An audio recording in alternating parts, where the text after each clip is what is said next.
Those who dream by day are cognizant of many things that escape those who dream only at night. Edgar Allan Poe. Eleonora.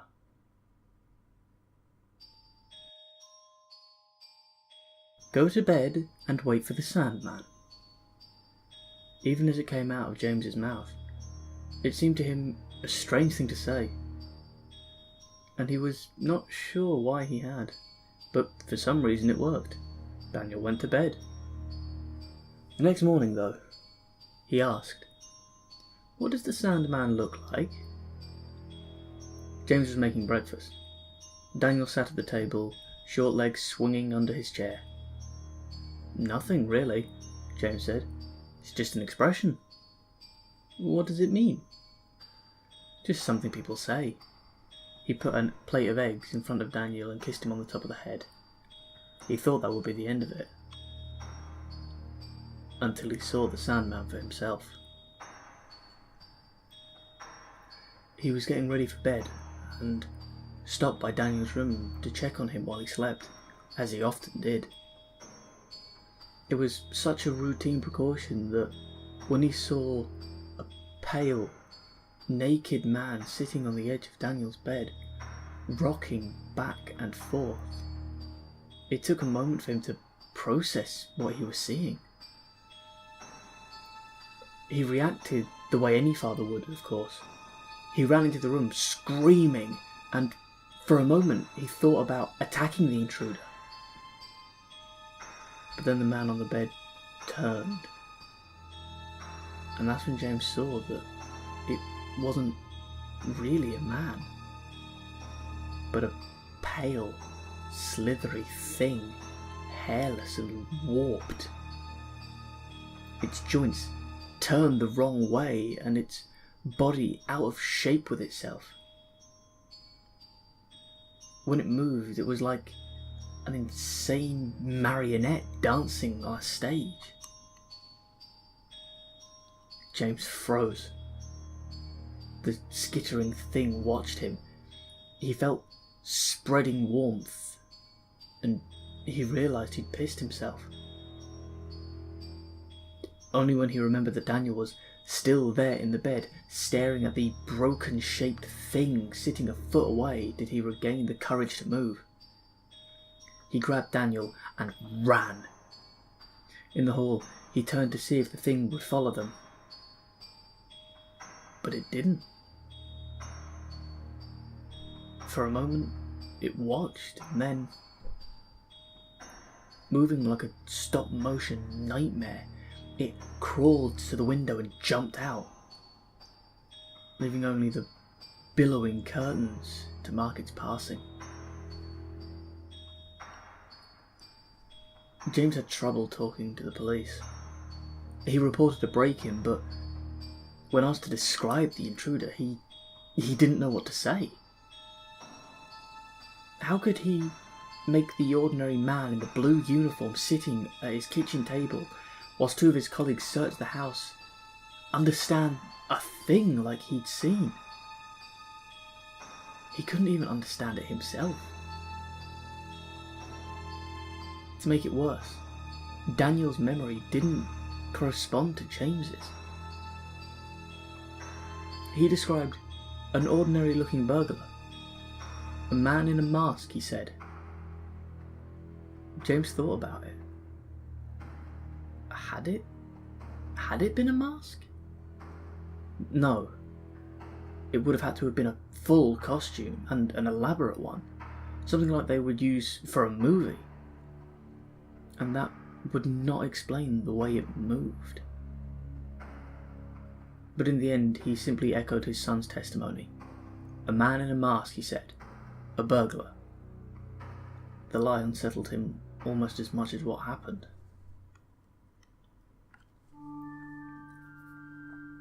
The doctor said Daniel wasn't hurt and showed no sign of molestation. James was relieved. They stayed at a motel for a couple of nights until they felt ready to come home.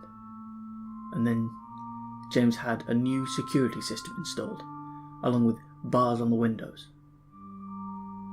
He didn't like the sight of them in Daniel's room. but it seemed like the only thing to do.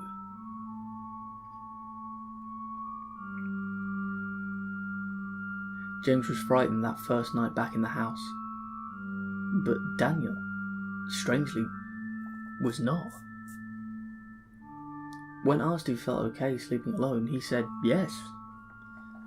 In the end, it was James who found himself wishing he were not sleeping alone. He was up all night listening for the sound of anything moving in the house.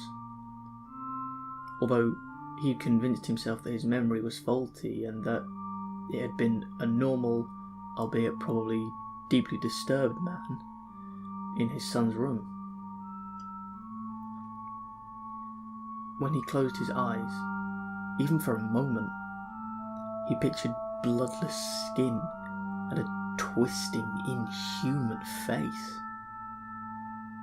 He found himself wondering, why my house? Why my family? He knew, of course, that there didn't have to be a reason. But still, he wondered. 2 weeks later, Daniel stopped talking. James didn't even notice at first. Kids went through quiet phases sometimes. But eventually, he tried to get Daniel to talk, and he wouldn't. Eventually, it became clear that he couldn't. Back to the doctors they went. Nothing wrong with him that we can see, was the diagnosis. Was it the trauma? James asked. Could be, they said. Sometimes these things come on late. Children can be a mystery even to those who know them best. They recommended a child psychologist, whom James couldn't afford. He could not, for the matter, even afford the bill they were giving him now. Nothing seemed to help. Daniel would write out answers to questions sometimes, but never more than yes or no. When James would ask him what was wrong, or if he'd seen or heard anything that frightened him, Daniel would only stare. He seemed furtive and bemused. James found himself missing the sound of his son's voice. Sometimes he wanted to hear it so bad that he ached. But it seemed that Daniel would not talk again until he was ready. James had other things to worry about too. He was convinced, beyond reason, that the intruder was not really gone. Though the alarm never went off and the locks and bars remained undisturbed, he was sure that he heard movement in the night. Not normal movement, it was a sound like a huge snake slithering through the house. When he heard it, he imagined horrible things. Nothing was ever there when he went to investigate, though he often thought he glimpsed something just out of the corner of his eye. A pale foot, or a misshapen shadow that would slink away as soon as he turned. He rarely slept, and when he did, he had haunted dreams. Soon he realised he had not left the house in weeks, except to go to the bank and buy groceries. He felt hemmed in. With Daniel acting mute, he hadn't had an actual conversation with anyone in weeks. So he called his mother.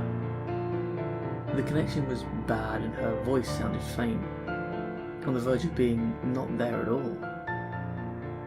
"I guess I'm okay, Ma," he said, pausing to wipe the sweat from his palms and then make sure he could hear Daniel playing in the next room. "But things have been a little rough. We had a break-in." "Oh," How awful, Mum said. Did they take anything? Nah, just ran off. It was weird though. I haven't really felt comfortable since then. Are you still working at the hospital? No, Ma. I left last year, you know that. Oh. Well, have you been getting out? What about that nice woman you were seeing last year? The one who played piano? James scowled. She was always asking that kind of thing. Didn't she know how hard it is being a single father? That he didn't have the time? He was about to say so when something made him pause. Ma, is there anyone else on the line?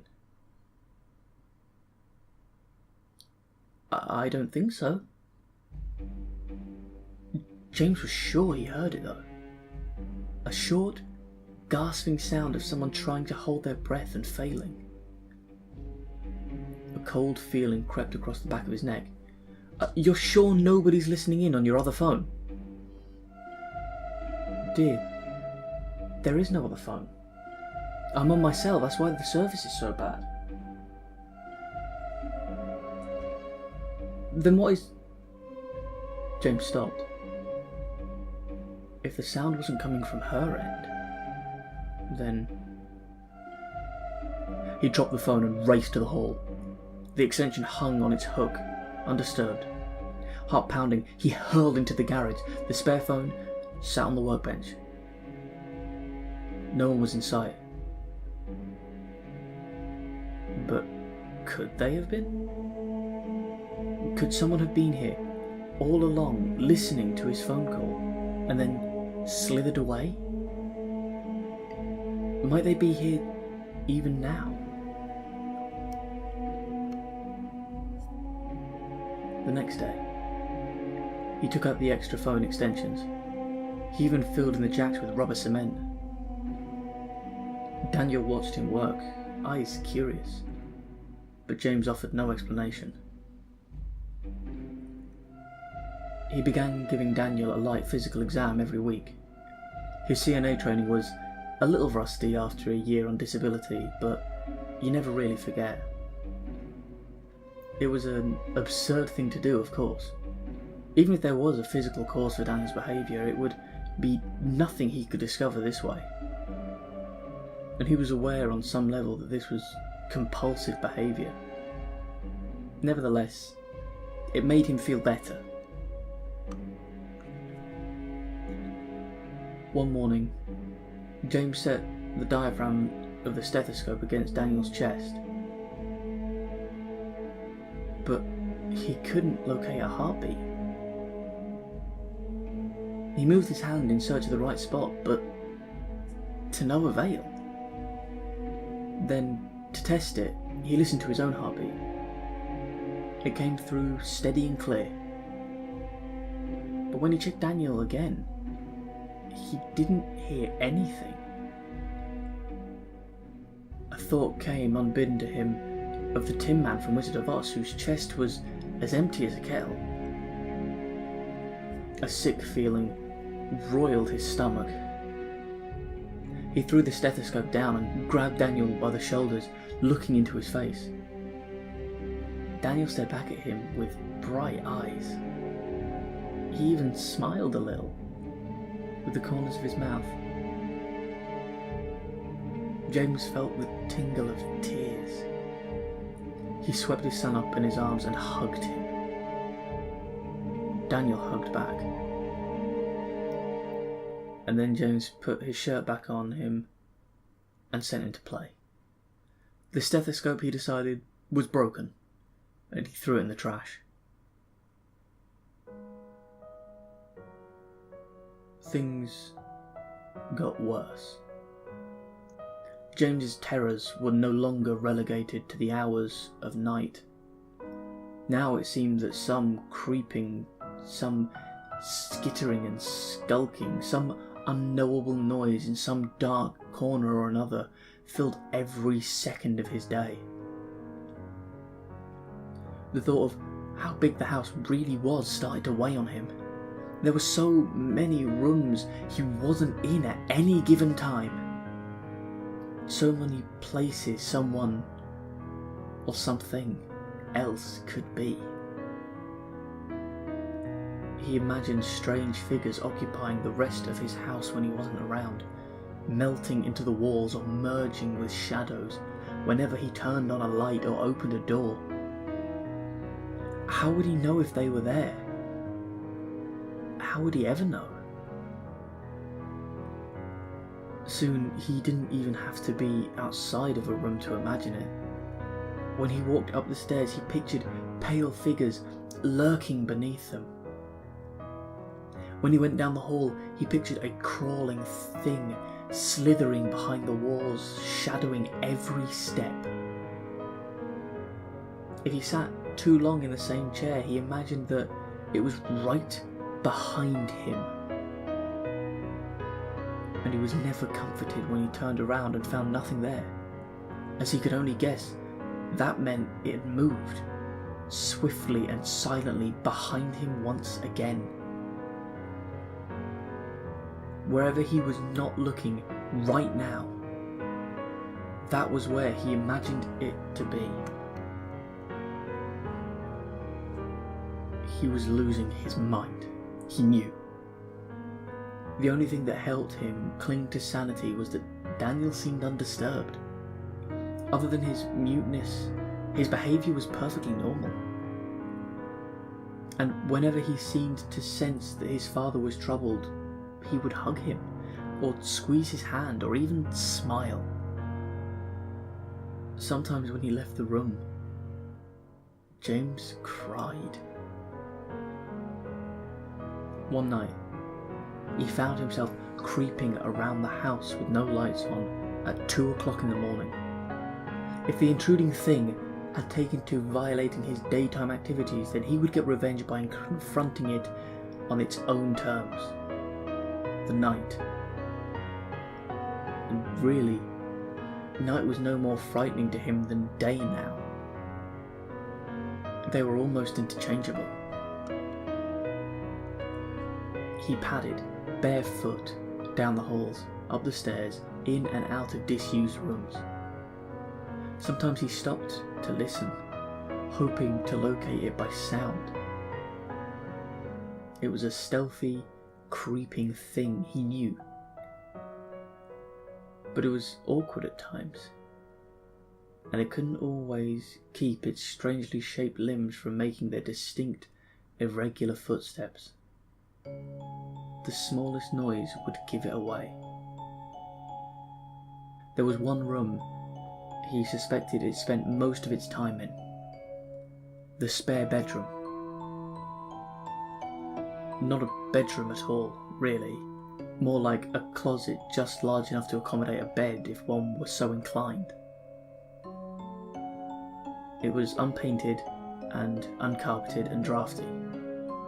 He always meant to fix it up. He didn't come in here very often because he disliked the bare, unused look of it. It made him think of a partially dissected corpse. He came in now, though. If the thing made its nest any one place in the house, this would be it. Of course, there was nothing there now. But that didn't mean there was nothing there. He cursed, running his hand through his sweat-damp hair. What was he missing? How did it hide from him? What was its secret? He peered into the room's empty corners one by one, getting his face a few inches from the plaster and floorboards just so he could be certain that there was no space for it to conceal itself.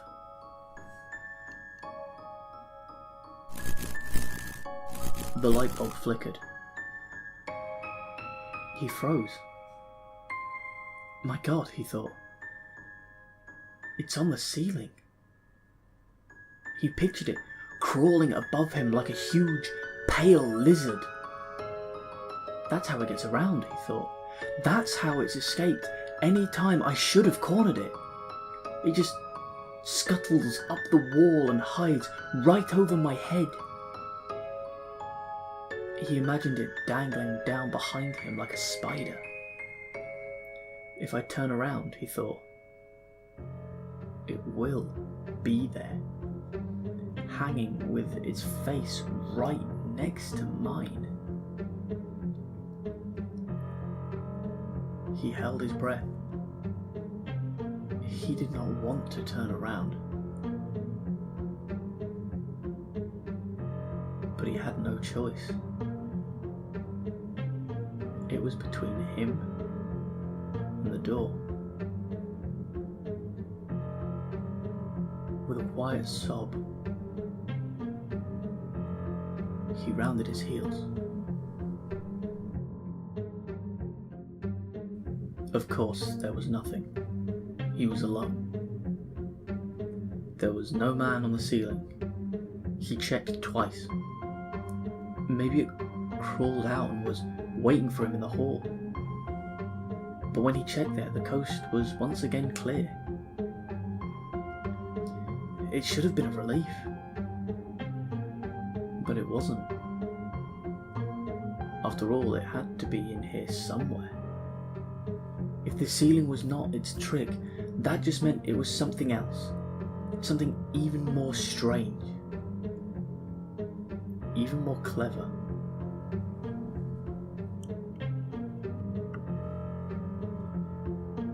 He went to Daniel's room. He had not stopped checking on him at night like he always had. This time though, rather than open the door, he listened at first, pressing his ear against the grain of the cheap wood and holding his breath, terrified that he would hear us skittering around on the other side of the barrier. What he heard instead shocked him more. Daniel was talking to someone. James recoiled for a second, and then, when he caught his breath, he all but kicked the door in. Daniel was already awake indeed, sitting up in bed, but he was not saying anything now. The lights flashed on and James stalked halfway into the room before stopping, suddenly torn. What did he want more? To confirm that his son could speak again? Or to find whomever he was speaking to?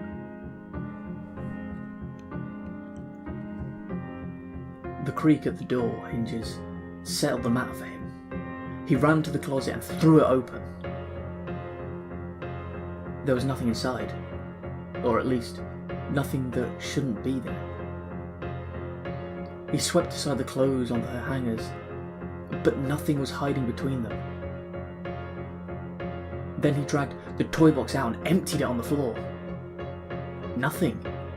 He combed along the bare walls and floor and, yes, the ceiling, pushing aside every last bit of rubbish and stray knickknacks so that he could be sure, absolutely sure, that nothing was hiding. All the while, Daniel watched him. After a few minutes, James was panting and covered in sweat, and the closet was bare. And there were neither intruders nor answers inside. It struck him as funny somehow, and he started to laugh, very quietly. He kicked his son's toys out of the way as he went to sit down on the bed, dazed. He became aware all at once of several things. First, that he had not slept in days and was nowhere near his right mind. The second was how close he'd come to really losing it for good. Tomorrow, he decided, they would both sleep until the afternoon. And when they did wake up, he and Daniel would get out of this creaky old house. No more staying cooped up like prisoners, and no more checkups, and no more dreams about monsters. He would even take the bars off the windows. It was time to get back to living like real people again. It was time to...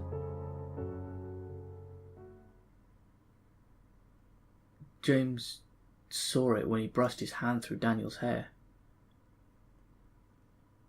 He pulled Daniel, a little too roughly, closer. His son acquiesced to the examination without fidgeting or complaint as Daniel pawed the side of his head, hoping that what he was seeing would somehow stop being apparent. He stared and stared until he ached from not blinking, but there was no denying what was right in front of him. Daniel was missing an ear. No, he realised with mounting nausea. Both ears. There was no injury, no incision, no mark where they should have been. Simply smooth, blank flesh.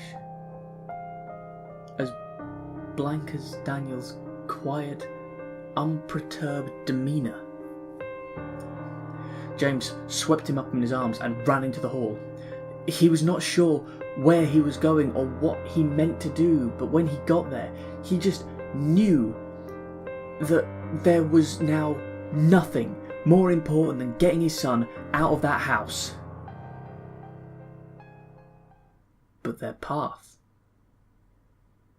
was cut off.